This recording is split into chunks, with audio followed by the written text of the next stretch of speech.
किसी भी चीज में कोई भी बदलाव कर दीजिए। बदलाव जहां कर दिए, कोई मोटा था पतला हो गया, तो बदलाव हुआ कि नहीं? बलून फूला हुआ है, उसको जैसे भोंकिएगा तो हवा निकल जाएगा, बदलाव हुआ कि नहीं? यानी बदलाव जहां पे होता है उसी को हम क्या कहते हैं? परिवर्तन यानी चेंज कहते हैं। और ये परिवर्तन दो तरह का होता है, एक रासायनिक परिवर्तन और दूसरा होता है भौतिक परिवर्तन। चलिए समझते हैं भौतिक परिवर्तन और रासायनिक परिवर्तन एक उदाहरण के माध्यम से। आपको दो कागज लेना है, अब एक कागज को माचिस मार के जला दीजिए और एक कागज को जितना मन करे उसको फाड़िए, फाड़ के रख दीजिए। आपके पास दो चीजें बचेगी। पढ़ लो मित्रों अब तुम सब, अब दिन तो बचे हैं कम, एग्जाम का टाइम है ये अब।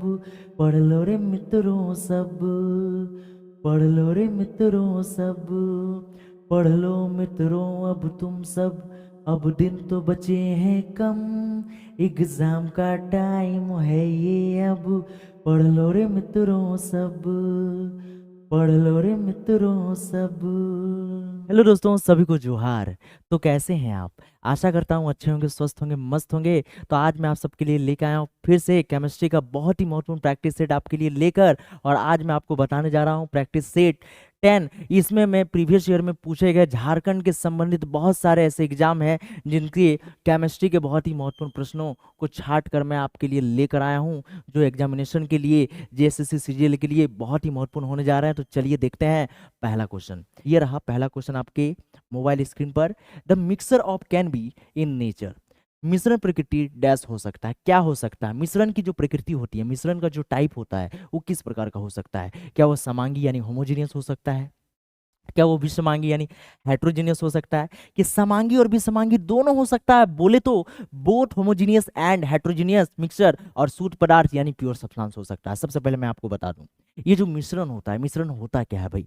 मिश्रण दो पदार्थों का जो मेल होता है, दो या दो से अधिक भी हो सकता है। जब हम एक साथ रख देते हैं मिलाकर, ठीक है, हिलाकर ऐसे ऐसे भर के रख देते हैं, तो उसको हम लोग मिश्रण कहते हैं। ये मिश्रण क्या क्या हो सकता है? जल का जल में मिश्रण हो सकता है, ठीक है, बोले तो द्रव का द्रव में हो सकता है, ठोस का द्रव में हो सकता है। किसी भी तरह का दो पदार्थ अगर हम मिला दिए तो उसको मिश्रण कहते हैं। जैसे बालू और पानी को मिला दिए तो एक मिश्रण हो जाएगा, चीनी पानी को मिला दिए तो भी एक मिश्रण हो जाएगा।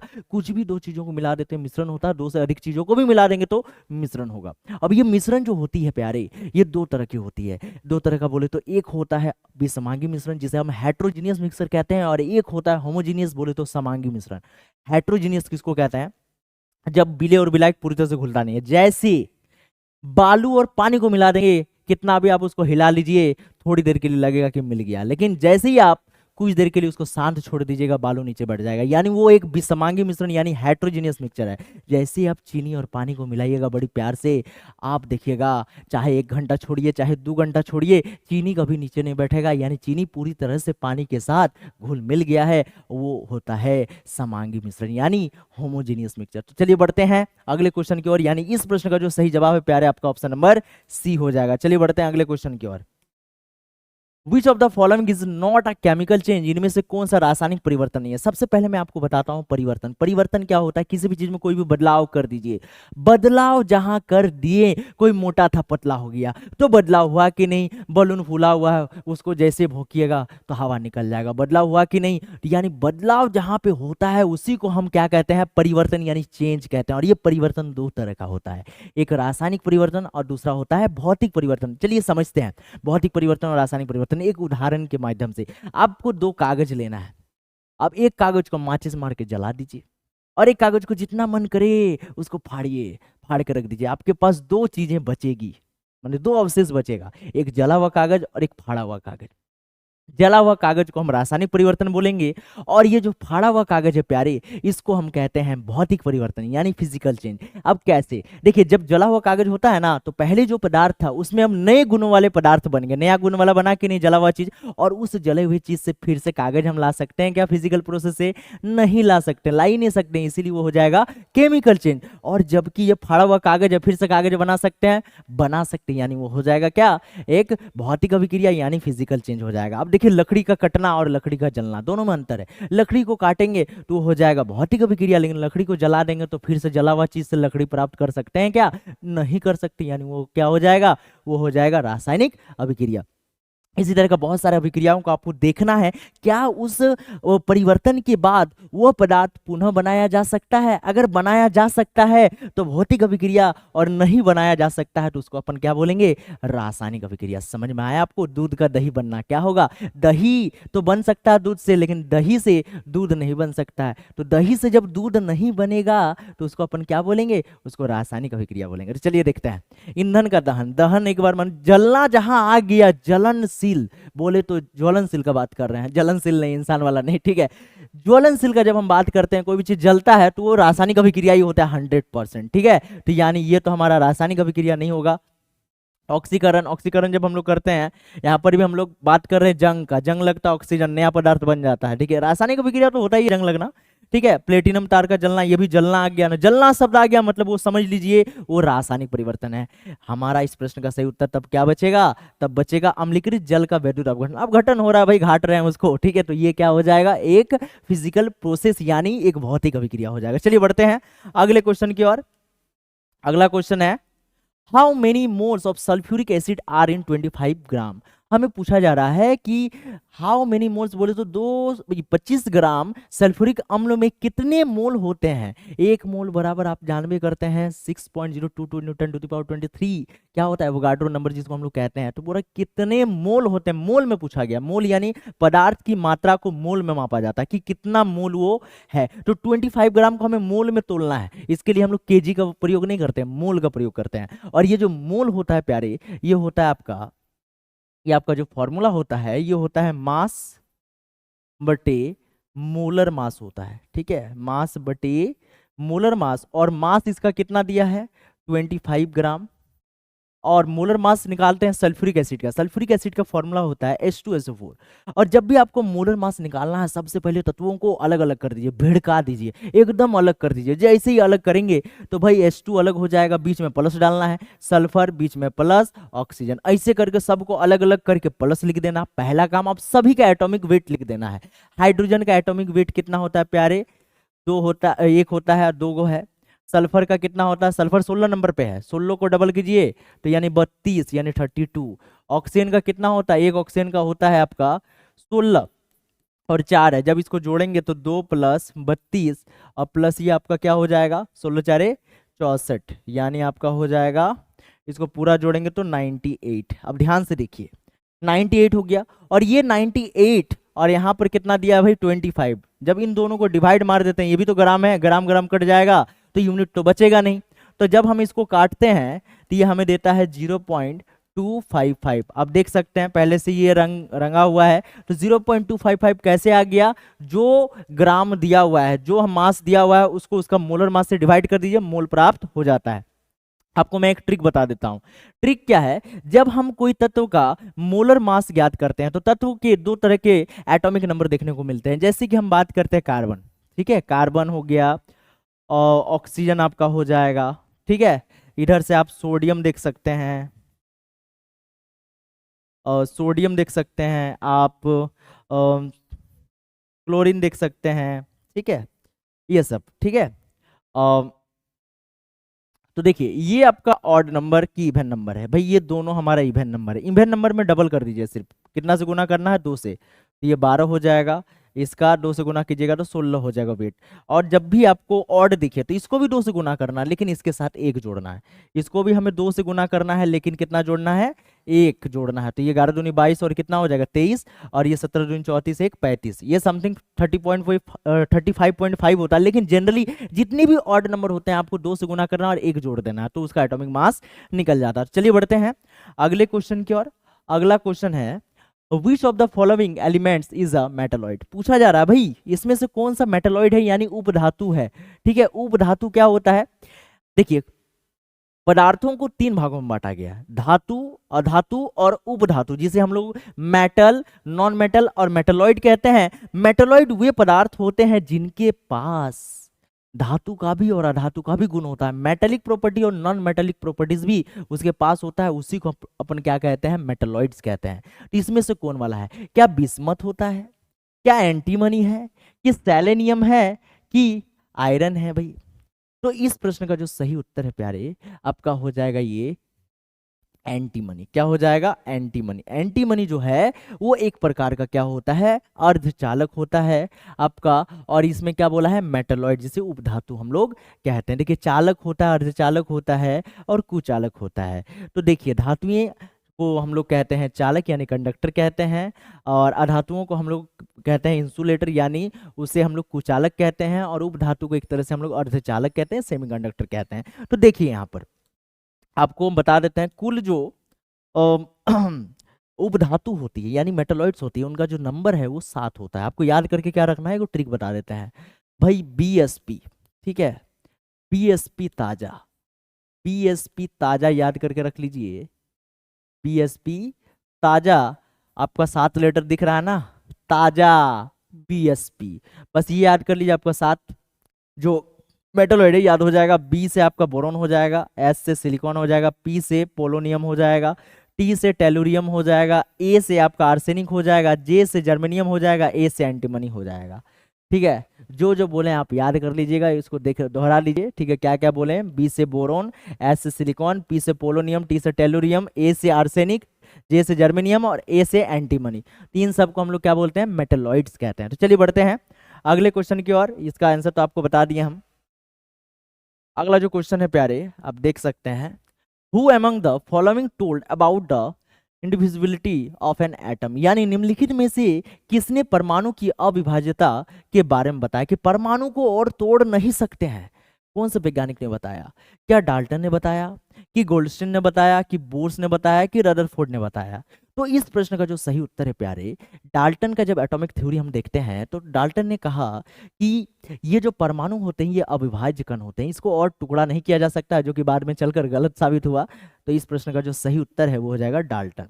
गोल्डस्टीन ने प्रोटॉन के बारे में बताया था, बोर्स ने एटॉमिक मॉडल के बारे में बताया, बोर्स एटॉमिक मॉडल, रदरफोर्ड ने नाभिक और प्रोटॉन के बारे में बताया। इसने रदरफोर्ड ने 1911 को नाभिक का खोज किया और उसके बाद इन्होंने बता दिया कि प्रोटॉन इसी में पाया जाता है। तो प्रोटॉन का खोजकर्ता के रूप में रदरफोर्ड को भी जाना जाता है। तो चलिए बढ़ते हैं अगले क्वेश्चन की ओर। अगला क्वेश्चन है, विच of the following is the heterogeneous mixture, निम्नलिखित में से कौन सा विसमांगी मिश्रण है? हेट्रोजीनियस यानी जो क्या होता है, पूरी तरह से मिलता नहीं है, विलेय और विलायक यानी सॉल्यूट और सॉल्वेंट पूरी तरह से मिलता नहीं। अब सवाल यह है कि सर ये सॉल्यूट और सॉल्वेंट होता क्या है? देखिए बाबू, जब हम लोग बात करते हैं कोई मिश्रण का यानी सॉल्यूशन का बात करते हैं, तो देखिए हम एक ग्लास ले लिए, ठीक है, और इसमें हम क्या कर दिए, पानी है और चीनी, पानी और चीनी, ठीक है। जो ज्यादा मात्रा में होता है उसको विलायक कहते हैं, जो ज्यादा मात्रा में होता है उसे विलायक, और जो कम मात्रा में होता है उसे विलेय कहते हैं। इंग्लिश में इसको कहते हैं सॉल्वेंट। क्या बोलते हैं? सॉल्वेंट। और इसको बोलते हैं सॉल्यूट। ठीक है, तो सॉल्यूट और सॉल्वेंट जब आपस में मिल जाते हैं तो बन जाते हैं सॉल्यूशन। ठीक है, जो कम मात्रा में हो सॉल्यूट और जो ज्यादा मात्रा में हो उसे सॉल्वेंट कहते हैं। तो चलिए बढ़ते हैं अगले क्वेश्चन की ओर। अगला इसका आंसर नहीं दिया ना आपको, इसका जो आंसर होगा आपका क्या बोला, हेट्रोजीनियस, पीतल। पीतल तो एक सॉल्यूशन हो जाएगा, ये तो समांगी मिश्रण है, पानी में चीनी समांगी है, वायु भी समांगी है, लेकिन दूध भी समांगी है, क्योंकि ये कोलाइड है, और कोलाइड जो होता है वो बीसमांगी मिश्रण होता है, यानी हेट्रोजीनियस होता है। चलिए अब कैसे, देखिए दूध में जैसे नींबू निचोड़िएगा तो पानी अलग दूध अलग, अलग अलग हो गया ना आसानी से। चलिए बढ़ते हैं अगले क्वेश्चन की ओर। द एयर इज डैश, हवा क्या है? एक शुद्ध मिश्रण है क्या? प्योर मिश्रण है, प्योर मिक्सचर। केवल मिश्रणों का मिश्रण है, ओनली मिक्सचर्स ऑफ मिक्सचर्स। केवल तत्वों का मिश्रण है, मिक्सचर ऑफ एलिमेंट्स, सिर्फ इसमें तत्व ही हमें देखने को मिलती है। या दोनों तत्वों और यौगिकों का मिश्रण है, mixture of both elements and compound, दोनों इसमें मिला होता है। क्या मिला होता है? तो आप देखे होंगे हवा में कार्बन डाइऑक्साइड एक यौगिक है, कार्बन डाइऑक्साइड एक यौगिक है, ठीक है, लेकिन हीलियम तो एक तत्व है, आर्गन एक तत्व है, ठीक है। बहुत सारे ऐसे तत्व आपको देखने को मिलेंगे जो हवा में शामिल होते हैं, ठीक है। साथ ही साथ तत्वों के साथ आपको यौगिक भी देखने को मिलेंगे, जिसके कारण हम कह सकते हैं कि ये जो हवा है वो दोनों तत्व और यौगिकों का मिश्रण है। आप देख सकते हैं यहाँ पे क्या क्या चीज आपको देखने को मिलता है वायुमंडल में। सबसे पहले हम नाइट्रोजन का बात करते हैं। नाइट्रोजन एक क्या है? तत्व है, ठीक है। ऑक्सीजन भी एक तत्व है, आर्गन भी एक तत्व है, नियोन भी एक तत्व है, हीलियम भी एक तत्व, मीथेन एक यौगिक है, कार्बन डाइऑक्साइड एक यौगिक है। देखिए यौगिक और तत्व क्या है, देखिए अकेले अगर रहता है तो उसको तत्व बोलेंगे, और किसी के साथ रहता है तो उसको यौगिक बोलिए, मॉलिक्यूल बोलिए, ठीक है, या कंपाउंड बोलिए। यौगिक का इंग्लिश नाम है कंपाउंड। चलिए बढ़ते हैं अगले क्वेश्चन की ओर।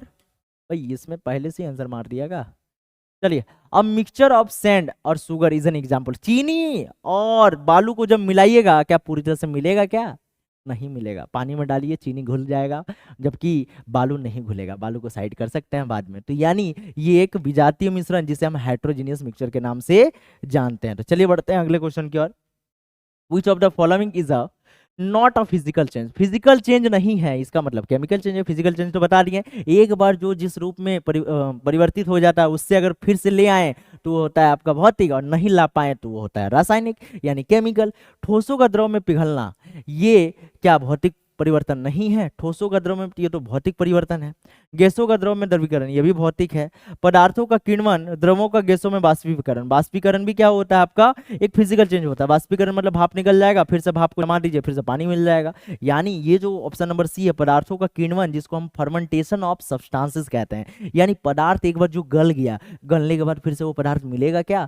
नहीं मिलेगा। एक बार जहाँ दूध से दही बन जाएगा, खराब हो जाएगा, किन फर्मेंटेशन मतलब एक तरह से बैक्टीरिया आ जाता है और खराब हो जाता है। खराब होने के बाद क्या फिर से वो पदार्थ मिल सकता है? नहीं मिल सकता। यानी उसको हम लोग क्या कहेंगे? उसको हम लोग रासायनिक अभिक्रिया यानी केमिकल चेंज कहेंगे। चलिए बढ़ते हैं अगले क्वेश्चन की ओर। अगला question, the symbol for which of the following element consist of 2 letters. अब देखिए कौन सा ऐसा एलिमेंट है जो 2 लेटर लेता है। अब क्या भाई कार्बन लेता है कि आयोडीन लेता है कि लोहा लेता है कि फ्लोरीन? तो भाई पहले से ही आंसर दे दिया। चलिए बता देता आपको, डिस्क्राइब करते हैं। कार्बन सी लेता है, आयोडीन आपका आई ले लेता है, लोहा आपका एफ ही लेता है, और फ्लोरीन आपका एफ लेता है। 2 लेटर किस में है भाई? एफ ही में। और एफ ही को हम लोग क्या बोलते हैं? आयरन के नाम से जानते हैं। एफ ही को अपन क्या बोलते हैं? आयरन कहते हैं। लेकिन एफ ही क्यों लिखते हैं? एफ ही जो है एक लैटिन वर्ड है जिसको हम लोग फेरम कहते हैं, ठीक है, और जिसको हम लोग आयरन यानी लोहा के नाम से जानते हैं। तो चलिए बढ़ते हैं अगले क्वेश्चन की ओर। अगला क्वेश्चन जो है आप देख सकते हैं, the balanced chemical equation correspond to dash, संतुलित रासायनिक समीकरण। ठीक है, पहले से नियम मार दिया है हमारे टाइपराइटर, ठीक है, सही से वो टाइपिंग नहीं किए हैं। चलिए मैं आपको डिस्क्राइब कर देता हूँ। ठीक है, संतुलित रासायनिक अभिक्रिया क्या होता है? जैसे देखिए, कार्बन प्लस ऑक्सीजन रिएक्शन कर दिए तो क्या बनेगा? CO2। ये एक संतुलित रासायनिक अभिक्रिया है। लेकिन Mg प्लस Cl2 अगर हम लोग करते हैं और MgCl लिख दिए तो इसका मतलब ये एक रासायनिक अभिक्रिया नहीं है, मतलब एक संतुलित रासायनिक अभिक्रिया नहीं है। संतुलित क्यों नहीं है? देखिए Mg एगो है, Mg एगो है, क्लोरीन 2 गो, क्लोरीन एगो है, तो दोनों बराबर हुआ? नहीं। लेकिन 2 गुना करेंगे 2 Mg और 2 Cl हो जाएगा, और इधर भी गुना करेंगे 2 हो जाएगा। तब इसको हम लोग क्या कह सकते हैं? तब इसको हम लोग कह सकते हैं क्या? एक बैलेंस्ड रासायनिक अभिक्रिया। यानी द्रव्यमान संरक्षण किस पे आधारित है? द्रव्यमान संरक्षण आधारित होता है आपका द्रव्यमान संरक्षण का नियम पर। यानी संतुलित रासायनिक अभिक्रिया जो होता है द्रव्यमान संरक्षण के नियम यानी law of conservation of mass पे आधारित होता है। तो चलिए बढ़ते हैं, अभी हम रिपीट कर दिए 2 बार ठीक है, चलिए देखते हैं अगला क्वेश्चन। बहुत गर्मी है। Dash is a pure substance. कौन एक शुद्ध पदार्थ है? शुद्ध बोले तो जो एक ही प्रकार के तत्वों से मिलकर बना होता है, या तो अलग अलग तत्वों से मिलकर बना होता है, लेकिन उनका जो अनुपात है वो निश्चित यानी आपका फिक्स्ड प्रोपोर्शन में होना चाहिए। चीनी का घोल, मीथेन, दूध, वायु। वायु तो अभी जाना हम लोगों ने नहीं होगा, और दूध तो होगा ही नहीं क्योंकि मिश्रण है। मीथेन मिश्रण नहीं है। मीथेन का जो फॉर्मूला होता है प्यारे, वो आपका CH4 होता है, और CH4 होने के कारण ये एक क्या होता है? फिक्स यौगिक होता है, फिक्स कंपाउंड होता है। इसी कारण हम इसको क्या कहते हैं? शुद्ध पदार्थ यानी प्योर सब्सटेंस कहते हैं। तो चलिए बढ़ते हैं अगले क्वेश्चन की ओर। अगला जो क्वेश्चन है, N alloy is an example of. Alloy बोले तो एक मिश्र धातु किसका उदाहरण होता है? क्या वो कोलाइडर विलयन का होता है, क्या वो पायस का होता है, कि ठोस विलयन का, कि विविध मिश्रण का? आंसर पहले से दे दिया है। ठोस विलयन बोले तो सॉलिड सॉल्यूशन। सॉलिड सॉल्यूशन क्यों कहते हैं? मिश्र धातु क्या होती है? सॉलिड होती है, ठीक है, तो सॉल्यूशन भी बनेगा किससे? सॉलिड से बनेगा। चलिए बढ़ते हैं अगले क्वेश्चन की ओर। अगला क्वेश्चन है, when 2 liquids do not dissolve in each other and do not form a solution, what is it is called. जब 2 तरल पदार्थ एक दूसरे में घुलते नहीं हैं और सॉल्यूशन नहीं बनाते, जब घुलबे नहीं करेगा तो सॉल्यूशन का, विलयन का मतलब क्या होता है? विलय और विलायक का आपस में मिल जाना, आपस में जुड़ जाना, उसको अपन क्या बोलते हैं? विलयन कहते हैं। तो विलयन जब बनबे नहीं कर रहा, सॉल्यूट और सॉल्वेंट जब मिलबे नहीं करेगा तो सॉल्यूशन बनेगा क्या? नहीं बनेगा। तो उसको क्या बोलेंगे? उसको अमिश्रणीय बोलेंगे, यानी इमिसिबल, यानी ऑप्शन नंबर सी हो जाएगा। चलिए बढ़ते हैं अगले क्वेश्चन की ओर। अगला क्वेश्चन है, the physical state of ordinary substances does not include dash substances. सामान्य पदार्थों की भौतिक अवस्था में शामिल नहीं होते। भौतिक अवस्था क्या होती है आपको हम बताए थे, पदार्थों को कितनी भागों में बांटा जा सकता है, माने कितनी अवस्थाएं उनकी होती है, ठीक है, बांटना नहीं, अवस्थाएं कितनी होती है, किस किस रूप में वो पाई जाती है। तो पदार्थ मुख्य रूप से अगर हम बात करें तो 3 अवस्था में पाई जाती है, सॉलिड, लिक्विड, गैस। और ऐसे देखें कि how many state of substance या मैटर, तो हम उस समय कहेंगे 5 टाइप्स। पहला हो जाएगा आपका सॉलिड, दूसरा है लिक्विड, तीसरा है गैस, उसके बाद प्लाज्मा और चौथा है बोस आइंस्टाइन कंडेंसेट, यानी टोटल 5 होता है। तो इसमें से देखिए तो कोलाइड नाम से ही नहीं मिल रहा है, गैस तो होगा, तरल होगा, मिट्टी होगा, ठीक है, यानी ऑप्शन नंबर ए बिल्कुल सही उत्तर हो जाएगा। चलिए, ये मिश्रण का प्रकार है। अगला क्वेश्चन देखते हैं, the number of atoms that constitute a molecule is called, अणु का गठन करने वाले परमाणुओं की संख्या को क्या कहते हैं। जब कोई मॉलिक्यूल बनता है, लाइक O2 बनता है, O3 बनता है, ठीक है, N2 बनता है, ऑक्सीजन बनता है, तो इन सब को हम लोग किस नाम से जानते हैं, या P4 बनता है, इन सब को हम लोग क्या बोलते हैं। तो इन सब को हम लोग तो अणु तो कहेंगे क्योंकि एटम से मिलकर बना हुआ है, लेकिन यहाँ पे किस नाम से जानते हैं, क्या परमाणुक संख्या, एटॉमिक नंबर, कि आइसोटोप कहते हैं, कि परमाणुक द्रव्यमान एटॉमिक मास बोलते हैं, कि परमाणुकता एटोमिसिटी। चलिए आंसर दे दिया है। तो परमाणुकता का मतलब क्या होता है, जब कोई कोई परमाणु जितने परमाणु से घिरा हुआ होता है, ये जुड़कर मिला हुआ होता है, ये बनाता है मॉलिक्यूल, तो उस समय उसको एटोमिसिटी कहते हैं। जैसे कि अगर हम देखें O2 का एटोमिसिटी तो ये 2 हो जाएगा, यानी आपका डायटोमिक होगा। अगर हम O3 यानी ओजोन का देखें तो 3 हो जाएगा, इसका देखें तो 2 हो जाएगा, इसका भी देखें तो 2 हो जाएगा, वही हो गया फिर से। अब P4 पॉली एटोमिक होता है। पॉली एटोमिक मतलब ये बहुत सारा ये होता है। देखिए सिंपल, एक अणु कितने परमाणुओं को लेकर घिरा होता है या कितने परमाणु से जुड़ा होता है, उसी को एटोमिसिटी हम लोग कहते हैं। चलिए बढ़ते हैं अगले क्वेश्चन की ओर। अगला क्वेश्चन है, sugar is a dash in a sugar solution. शक्कर के घोल में शक्कर एक क्या है।